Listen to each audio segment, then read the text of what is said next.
চাক দে इंडिया सिनेमाয় শাহরুখ খানের বলা একটা ডায়লগ মনে পড়ে যাচ্ছে, किसी भी टीम में एक ही गुंडा हो सकता है और इस टीम में गुंडा मैं हूँ।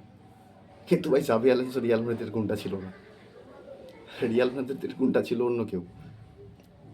প্রথম ব্রিটিশ ইস্ট ইন্ডিয়া কোম্পানির কারেন্ট সেক্রেটারি জুড বেলিংহাম, ব্রাজিলের বিখ্যাত অ্যামাজন জঙ্গলের এটা বিরাট অ্যানাকোন্ডা ভিনিসিয়াস জুনিয়র, আর ফ্রেঞ্চ রেভলিউশনের পিরিয়ডের এটা বিরাট বড় কচ্ছপ কিলিয়ান এমবাপ্পে। তো ভাই দাবে ভাই জাভি আলোনসো রিয়াল মাদ্রিদ থেকে বেরিয়ে গেছে। তো ব্যাপারটা হচ্ছে জাভি আলোনসোর পারফরমেন্স কি খুব খারাপ ছিল রিয়াল মাদ্রিদে? স্ট্যাটিস্টিক্যালি দেখলে ব্যাপারটা সেরকম না। ব্যাপারটা আমি আপনাকে বলছি, ঠিক আছে? যদি উইনিং রেট হিসাব করে দেখেন, উইনিং রেট অনুযায়ী জাভি আলোনসোর উইনিং রেট ছিল 71.6%। আর রিয়াল মাদ্রিদের দ্য গ্রেটেস্ট ম্যানেজার রিয়াল মাদ্রিদের ডন কার্লোর উইনিং পার্সেন্টেজ ছিল 71.8%, জাস্ট 0.2%-এর ডিফারেন্স। আর সিজনটা এখনও কমপ্লিটও হয়নি, হাফ সিজন শেষ হয়েছিল, তারপরেও জাভি আলোনসোকে বেরিয়ে যেতে হলো আর কি রিয়াল মাদ্রিদ থেকে। আরেকটা ব্যাপার হচ্ছে জাভি আলোনসোর উইনিং রেট জিদানের থেকে বেশি ছিল। জিদান ভাই পরপর 3টে চ্যাম্পিয়ন্স লিগ রিয়াল মাদ্রিদের হয়ে, হিস্ট্রিতে প্রথমবার, চ্যাম্পিয়ন্স লিগের হিস্ট্রিতে প্রথমবার জিদানের পার্সেন্টেজের উইনিং পার্সেন্টেজের থেকে জাভি আলোনসোর উইনিং পার্সেন্টেজ বেশি ছিল। অবাক করা বিষয়, চ্যাম্পিয়ন্স লিগে বার্সেলোনার থেকে রিয়াল মাদ্রিদ এগিয়ে 8 নম্বরে লিগে এখন, লা লিগাতে 2 নম্বরে, মাত্র 4 পয়েন্টের ডিফারেন্স, মাত্র হাফ সিজন হয়েছে, 19টা ম্যাচ, এখনও 19টা ম্যাচ বাকি আছে, 4 পয়েন্ট কিচ্ছু না। যারা একটু রেগুলার ফুটবল ফলো করে তারা জানে যে একটা বড় টিমের কাছে 4 পয়েন্ট কিচ্ছু না। দু সপ্তাহে পয়েন্ট টেবিল চেঞ্জ হয়ে যেতে পারে তারপরেও। তো ব্যাপারটা আমার মনে হয় না ব্যাপারটা অন দ্য পিচের ব্যাপারটা যা হচ্ছে সব অফ দ্য পিচ। এখন তো চারপাশ থেকে যেরকম নিউজ আসছে, প্রত্যেক 10 মিনিট 15 মিনিট পর পর একটা রিয়াল মাদ্রিদের একটা নতুন করে আপডেট, ভিনিসিয়াসকে নিয়ে, এমবাপ্পেকে নিয়ে, কি বলে, জাভি আলোনসোকে নিয়ে। বিশাল বড় একটা ক্রাইসিসের মধ্যে দিয়ে যাচ্ছে মেবি রিয়াল মাদ্রিদ। ব্যাপারটা খুব একটা ভালো না রিয়াল মাদ্রিদের গ্লোবাল স্ট্যাটাসের জন্য। হ্যাঁ, এটা ঠিক যে হ্যাঁ, জাভি আলোনসোর কন্ট্রোলে ছিল না, মাদ্রিদ ড্রেসিং রুম জাভি আলোনসোর কন্ট্রোলে ছিল না। জাভি আলোনসোর ট্যাকটিক্স, জাভি আলোনসোর রুলস, সেগুলো সবাই ফলো করতে চাইছিল না। এটা এটা খুব প্রথম দিক থেকেই খবর আসছিল। কিন্তু তারপরেও কোচ যেহেতু জাভি আলোনসো, ব্যাপারটা জাভি আলোনসো যে খুব ভালো করে হ্যান্ডেল করবে এটুকু ভরসা সবার উপরেও ছিল, কিন্তু না, জাভি আলোনসো আমার মনে হয় টোটালি ফেইল্ড এই বিষয়ে। আর মাদ্রিদ সুপারস্টারদের টিম, 4-5জন 6জন করে সুপারস্টার থাকে ফার্স্ট ইলেভেনে। তো ভাই একজন কোচের জন্য 4-5জন সুপারস্টারকে তো আর অন্য ক্লাবে চলে যেতে দেওয়া যায় না। তাই জন্য সব থেকে বেটার এটাই যে ম্যানেজারকেই বাদ দিয়ে দাও, 4-5জন সুপারস্টারকে তো আর বাদ দেওয়া যাবে না। তো ভাই জাভি আলোনসো স্যাক হয়ে গেল আর কি, কী আর করা যাবে। আমার ভাই ভিনিসিয়াস জুনিয়রকে নিয়ে একটু বলার আছে, ঠিক আছে? ভিনিসিয়াস জুনিয়রকে নিয়ে আর জাভি আলোনসোকে নিয়ে কথা হচ্ছিল ক্লাসিকোর পর থেকে। ক্লাসিকোতে যখন সাবস্টিটিউট করে দেওয়া হয় ভিনিসিয়াস জুনিয়রকে, তো ভিনিসিয়াস জুনিয়র বেরিয়ে যাওয়ার সময় বলে যে, হাত নাড়তে নাড়তে বলতে থাকে যে সবসময় আমাকেই কেন সাবস্টিটিউট করা হয়। তো ভাই ব্যাপারটা না, সেটা না, তোমাকেই সবসময় সাবস্টিটিউট করা হয় ব্যাপারটা সেরকম না। টিমে তো আরও অনেক প্লেয়ার আছে, আর এটা রিয়াল মাদ্রিদে সবসময় হাই ক্লাস প্লেয়াররা খেলে।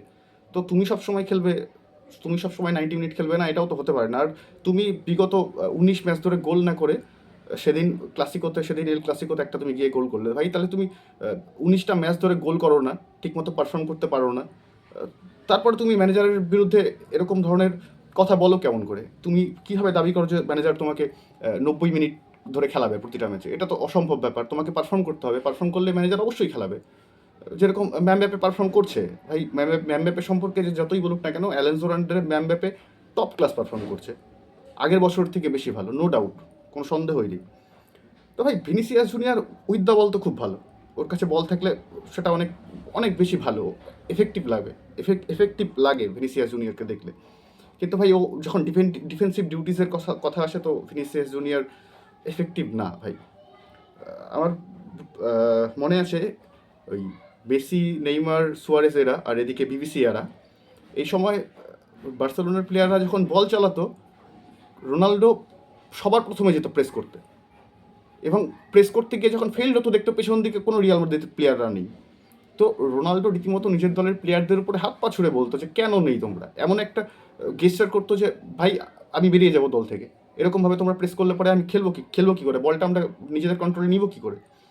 তো ভাই এটা রোনাল্ডো ভাই, এটা একটা খেলোয়াড়ের বৈশিষ্ট্য, একটা ওয়ার্ল্ড ক্লাস খেলোয়াড়ের বৈশিষ্ট্য।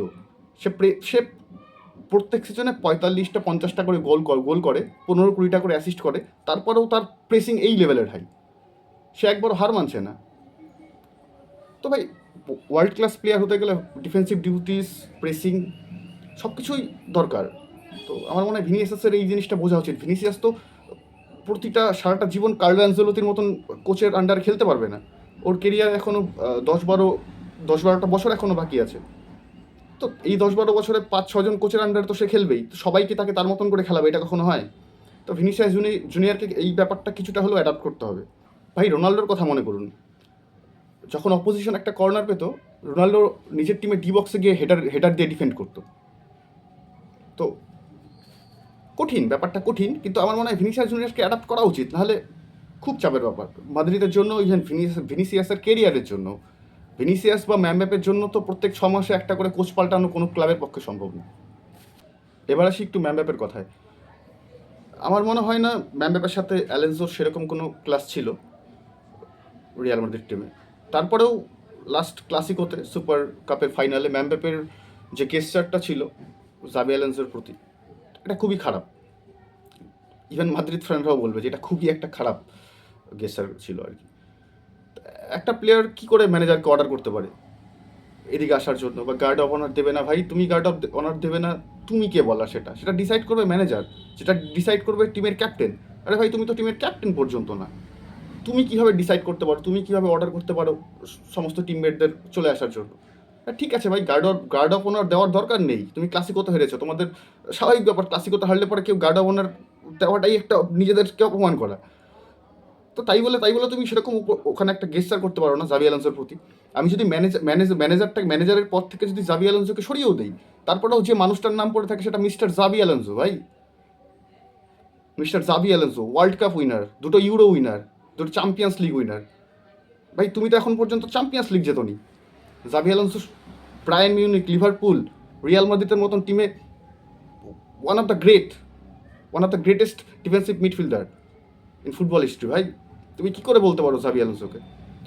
2005-এর চ্যাম্পিয়ন্স লিগ ফাইনালের কথা মনে করো, মিরাকেল অফ ইস্তানবুলে ওর নামের একটা চ্যাপ্টার লেখা আছে। যে কোনো ফুটবল ফ্যান পিএইচডি করতে চাইলে পরে জাবি অ্যালোনসোর উপরে একটা পিএইচডি করে নিতে পারবে।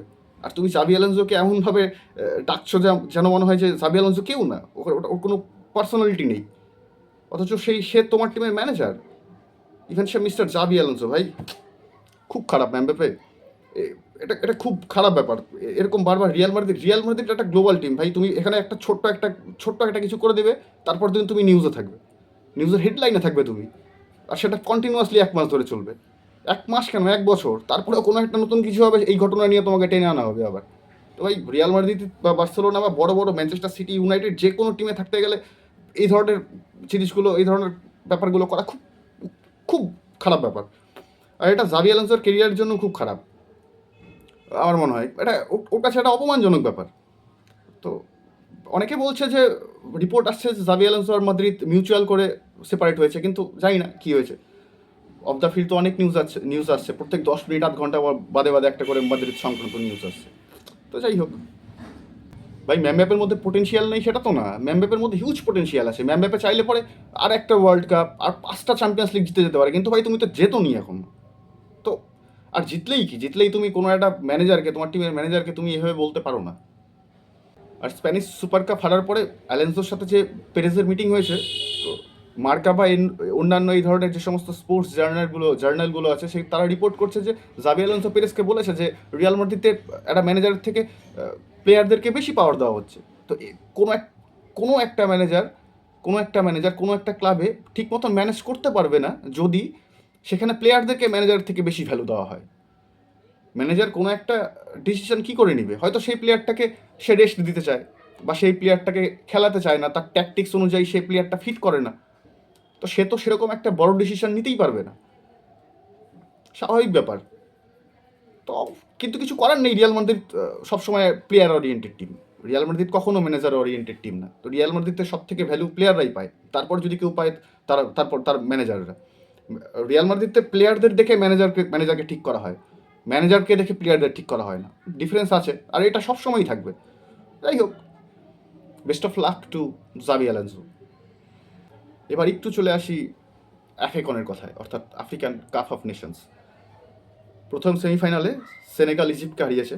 সেনেগাল অর্থাৎ সার্দিও মানের টিম, লিভারপুলের বিখ্যাত স্ট্রাইকার সার্দিও মানের টিম হারিয়েছে কাকে? ইজিপ্টকে, মোহাম্মদ সালার টিমমেট, এক্স টিমমেট লিভারপুলের। আর সেকেন্ড সেমিফাইনাল নাইজেরিয়া এবং মোরক্কোর মধ্যে হয়েছে, যার মধ্যে মোরক্কো জিতেছে, হাকিমি। আর এবছর কিন্তু আফ্রিকান কাপ অফ নেশনসকে হোস্ট করছে মোরক্কো। তো মোরক্কো আর সেনেগালের মধ্যে একটা খুব সুন্দর একটা ফাইনাল হবে, এটুকুই আশা করা যায়।